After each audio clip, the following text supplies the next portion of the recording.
Instagram story. I think it was yesterday. Something about Deontay Wilder fight with Malik Scott, where allegedly it was fixed. What do you know about this, Jarrell? Well, I heard a couple people hit me in my DM was like, there's supposed to be some kind of lawsuit or investigation. I don't know how true it is. It was just somebody tagged me on, and I thought it was funny, and I reposted it. So I don't know exactly how detailed it goes into on a lawsuit attorney side. I don't even know. Honestly, I don't even care, But I thought it was just funny that it was like a phantom right hand that hit Malik Scott, and he went down. So. Anything is possible. I don't know for sure, but I thought it was funny. I mean, you as a reporter and investigator, you should do some digging into it, but I don't know how deep it goes. I thought it was funny. Somebody tagged me on it and I just posted it. Interesting. Those are the words from Jarrell, Big Baby Miller, and he reposted, so he rehashed the Phantom Punch.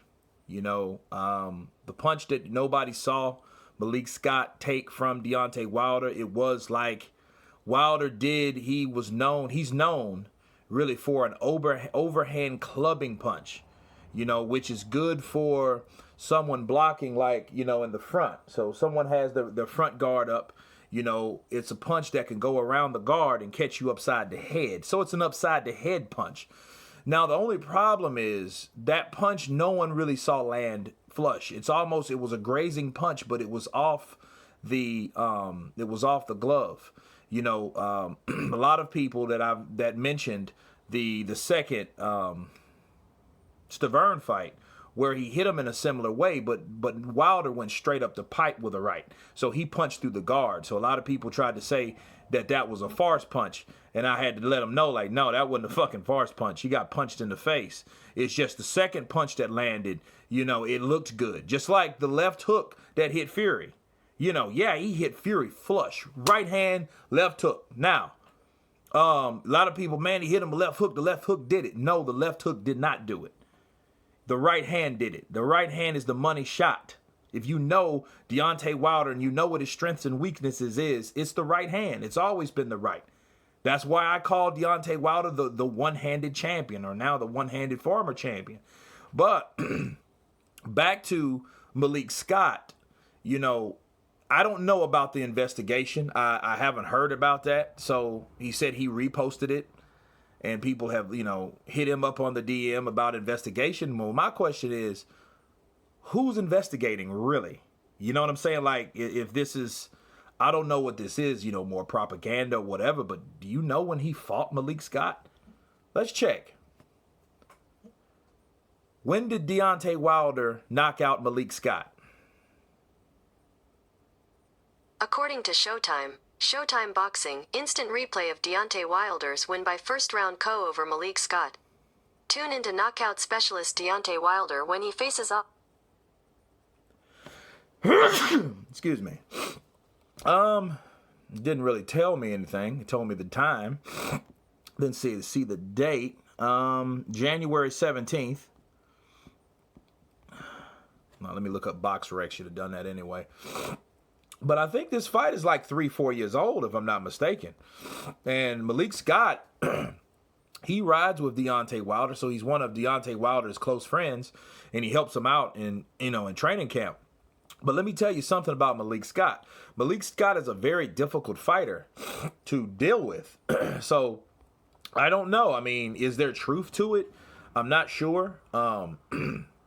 But if I was going to guess, I would guess that Deontay Wilder gave this guy he gave this guy a gift. He blessed this man with a payday without really even hurting this man.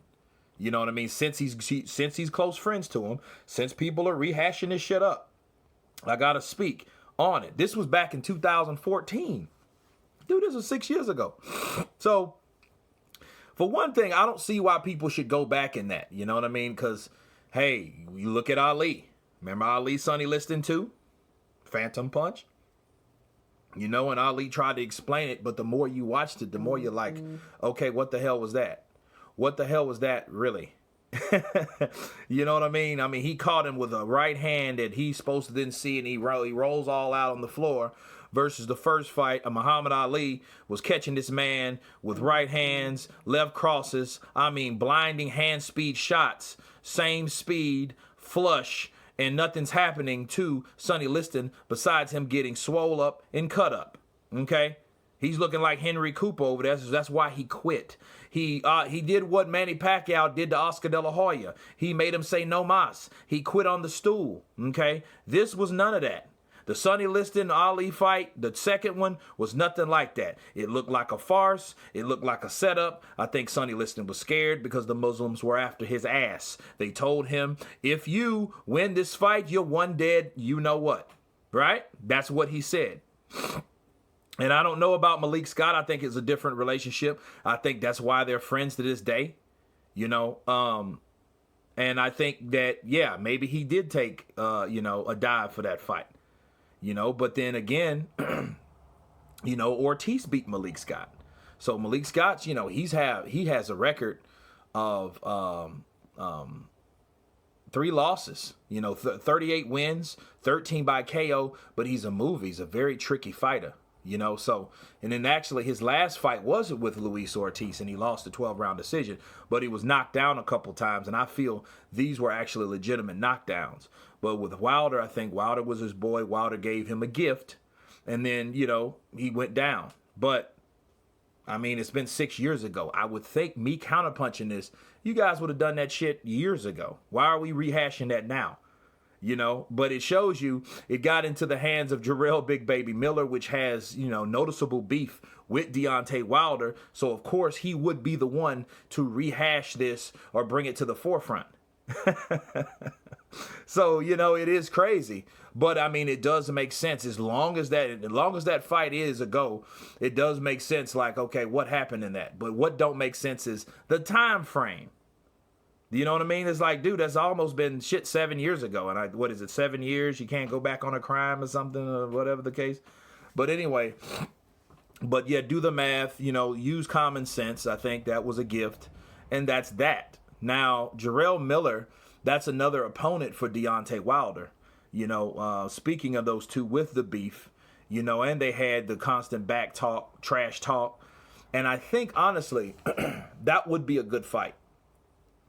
And I think like this. Jarrell Miller, he talks a lot of shit. He's right under Tyson Fury for the number 2 best shit-talking heavyweight contender out there. And I feel that all the beef and all that, because Wilder did say he's going to come get him. He sees him somewhere. He's coming for you. Now, he said Jarrell tried to hide or whatever. I would love to see that confrontation.